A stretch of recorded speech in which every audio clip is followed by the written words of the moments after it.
Spencer, everybody sees you now as this guy who's like, you've got mission, you've got purpose, you've got massive businesses that you don't talk about very much. You've got this podcast, but 10 years ago plus, you also struggled with relevance, mental health, even wondering if you still wanted to be on this planet. And I was wondering if you could talk about that, because, well, I'm just gonna go there. When I got to Dubai about a year ago, I knew a girl here, and she posted a video on her Instagram, and she was e-foiling out in the water. It's these electronic foils, and it looks like you're floating on water. And I said, wow, that looks cool. She says, do you want to do it? I said, okay. And I met her and a couple of guys, and there were these guys, they were like totally jacked. They had these foil boards, and they would go out and do these things. They gave me one of their boards, they taught me how to do it, and I was joking that they felt like kind of the guys in Point Break. They would like go surf, they were handling their business, and at one point I said, well, we got to skydive if we're in Point Break. And so we all went out skydiving, and I called them the Point Break crew. And when people say, oh, Dubai's full of these superficial people, I was like, no. These are like the most generous, amazing people in the world. And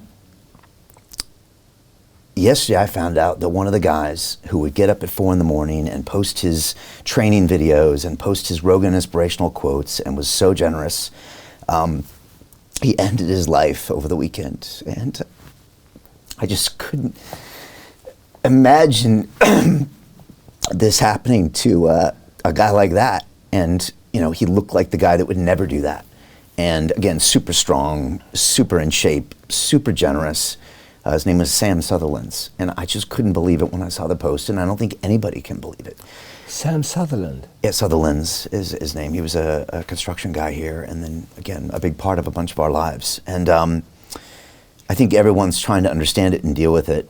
I've lost people before, but never, from suicide. And the word is he just kind of slowly started retracting from everybody, and then this happened. And it happened in the course of 60 days, 70 days. Mm-hmm. And so I'm just struggling with this and wondering, of course, what could I have done? But like, if this guy was struggling with this, how many more men out there are on the edge of doing this? And how many people have come so close to this? And what can we all do about it, and how can we be more aware of it? And so when you told your story of kind of going into the abyss, it hit home a little bit more this week than it normally would. And so I was just curious if you could talk about that and talk about what you know about that process. I've had some lows, but it's never gone that low for me. I don't know if it will one day, but it did for him, and it's something I'm struggling with. You see people that are depressed and they're very sad and they're very down. Those people tend not to be the ones that take their lives.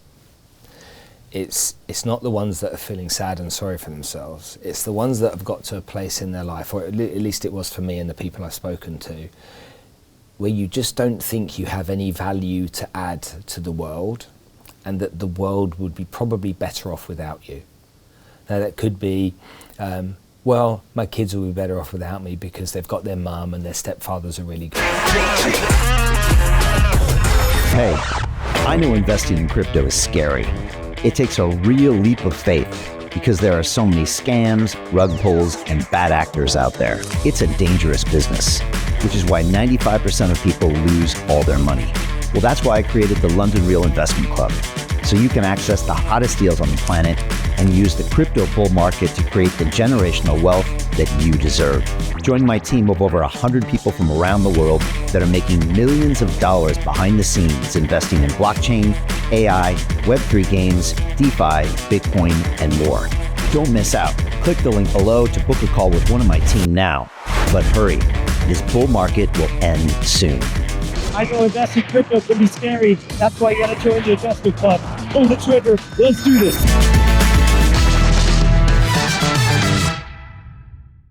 Good guy, so what do they need me for? Or my business would be better off without me because I'm just in the way, I'm a bottleneck to this business. My friends would be better off without me because I'm always the one that stops this and stops that. It's like this belief you have, because when you become suicidal, you're no longer sad. You're actually feeling free. Wow.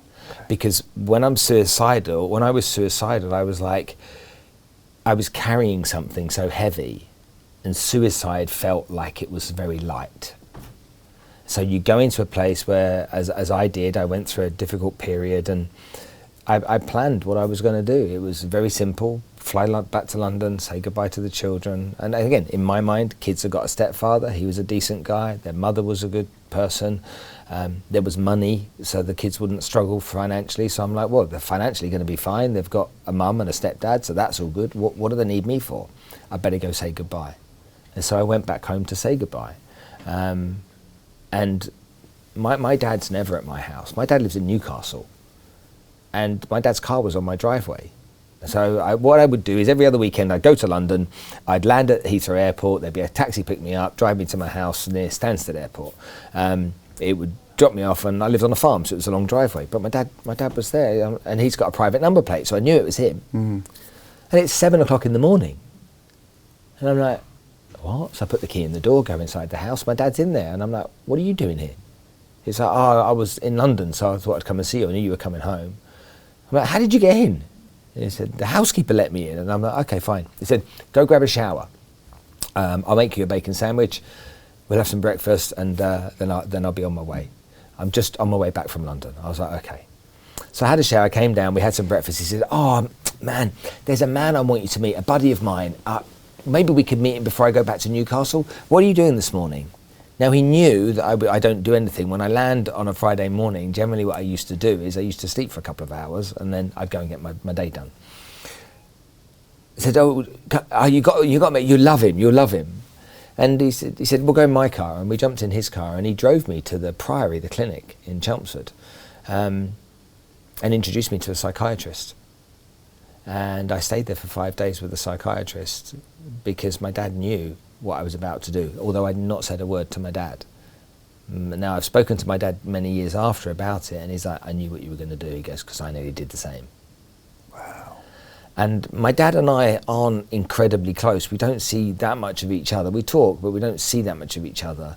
But for him to notice that, and what my plan was that morning was to fly home, get off the plane, go have a shower, go to my children's house where they lived with their mum, say my goodbyes.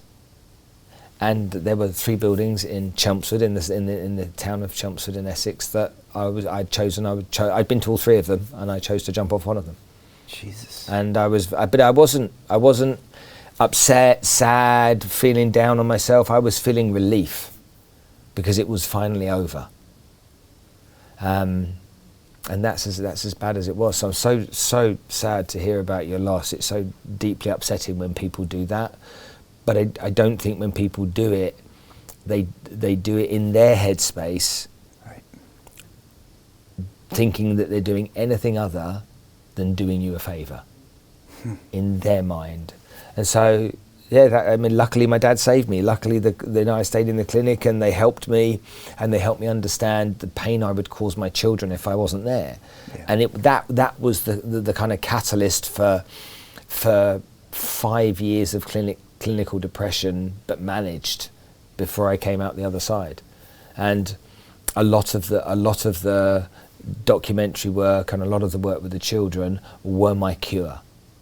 Right. So I could have been given medication, but they were my medication. The children, when I saw how tough their lives were, I had no reason to be complaining. Okay. Things were never difficult for me. And it was just this injection of gratitude. I was so grateful, and that would last 2 weeks. If I saw the kids every 2 weeks, it would literally be that. I'd be happy as a pig in shit.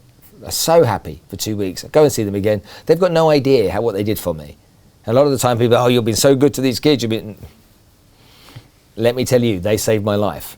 You know, they gave me a future. They gave me hope. They gave me the opportunity to think outside of myself. And so I think that although suicide is a terrible thing, and we obviously know the statistics. We know men between the age of 45 and 50 are more likely to kill themselves than any other age group. But there's also young people that are killing themselves now more than ever before. They're lonely, desperately lonely people, don't believe there's any hope. I mean, you believe you go to work, you go to school, go to university, go to work. You need to save up 2 years' worth of your salary to get a deposit to put down on a flat. 2 years. That's going to take you 5-7 years to put that money together. What hope have you got? It becomes empty and desperate. You do a job you don't love. You're in relationships with people that you don't love. You're not stimulated. Or you become so overwhelmed with the responsibility of being a man, the financial responsibility, that it can get too much. Right. And when it gets too much, and you don't know, because we all have a different compass. You having $1 million in the bank could mean that you feel poor, and me having $1 million in the bank could mean I feel rich. Yeah. So we have all of that different perspective, and the only thing that I can say to anyone is, don't give anyone advice. Like, nobody wants your advice, but they do want to be heard. And if you can get them to talk, it's really valuable to listen. And don't judge anything, You're there. If you are a real friend and you care about people, do so. And if you notice any of your friends are a little bit quiet, okay, just check on them. And I don't mean you drive over to the house, just check on them. It can be as much as a funny joke. Get them talking, and you'll find out, you've been a bit quiet lately, you're right. And men just don't do that enough, We're going down the pub, yeah, okay. No, just check on someone. Just like you check on your mum. If your mum went quiet, you'd be like, Mum, are you okay? Yeah? I was saved, so I was lucky. But when people do take their lives, it's just, to me, such a waste in so many ways, because it's not. I'm fortunate because I can now see, because of afterwards, the impact that I've had on other people that I wouldn't have had. And that's what, now with your friend Sam that's passed away, he's got no idea of the impact he would have on people, or he's had on people. Yeah. And that's sad. How did your dad know? I don't know. Okay. I saw my dad the other day. It was his 80th birthday. Wow. I saw my dad the other day. We don't talk very often, and he told me about his childhood. And my dad went through a horrific childhood. He was born in Nigeria, where my grandparents were missionaries in the Second World War, and then went to school in the UK, to an orphanage in the UK when he was 8 years old. And that orphanage was with kids whose parents had died in the Second World War. And he was 8, and the youngest kid in there was 13. And so he went through a torrid time in there as a kid. He was left there for 3 years by his mum and dad before they came back from Africa. So we had a tough time as a kid, like really tough time. And it's clearly, like everybody, has got his own traumas and struggles to deal with and cope with along the way. But I believe some people, your mum and dad do know you, but some people can just sense things. And I think my dad he could just see, maybe, because a lot of people said my behaviour, my pattern was the same as my dad's. My dad did well, he went bankrupt, before he went bankrupt he did well, was successful, okay, and he was the centre of attention. He was the guy that was buying everyone the beers, He was the guy that was demonstrating that he was doing well. Then it all went horribly wrong, and then he built up, but his personality shone through. He was a real character with everyone, and so maybe that my dad could see that I was mirroring or copying or repeating his behaviour, and he knew where it took him. But other than that, I don't know. And even if you asked him right now, how did you know? I asked him. He said, I just sensed something. Wow. Well, thanks for that. It's super helpful. It's weird because it's a lot of feelings. So sometimes you feel guilty, and then you feel like it was a waste, but then I had to put myself in his shoes. But I mean, I guarantee you, if he could see what we saw in him. It's always the way, isn't it? It's always the way. Always the way. What you saw in him, he couldn't see. I know what that's like, because people were like, when they found out, they're like, you would do what? Why would you do that? Yeah. And they'd list all of these different things, and you'd be like, oh, fucking, I didn't even realise those things. Yeah. And sadly he didn't. And it's awful, but you'll never forgive yourself, because you'll think there will always be something you could have done. Right. I always think that I've had a few people leave me in this, friends in my life, and I always think on their departure, they're giving me a lesson and a message, you know. And I had a guy in the city. I was godfather to his children, and he died when he was in his early 40s. And I think I realized then that, you know, life is so short that I better start doing what I want to do and what I love to do. And it's probably why London Real was born. And I don't know the message from Sam, except maybe it's to be more aware of other people like him, to make sure that that doesn't happen, you know. Yeah. I'm so sorry. There you go. I'm sorry. No, and thanks for talking about your struggle. I mean, that's very bold of you to be vulnerable and talk about that, you know, because that's hard. You know? How do you get out of a rat race? How do you create wealth not only for yourself, but also for the generations to come after? I am absolutely amazed with the quality of companies that we're getting exposure to. We go on to Zoom calls with the innovators and the folks who are building new applications in metaverse, blockchain, artificial intelligence, decentralized finance. What's going on, everybody? Thumbs up if you can see me. We are focusing on early stage investment. And the quality of people that we're getting exposure to, whether it be Dan Tapiero with 1RT, Jason Ma from Open, Yatsu from Animoca. It's been a phenomenal experience thus far. It has far exceeded my expectations. We are focusing on cutting edge technologies. I view it now as the best investment I've ever made. The upside, I view, is unlimited. And as a retail investor, I would never get this exposure anywhere else outside of Investment Club. See you in the investment club.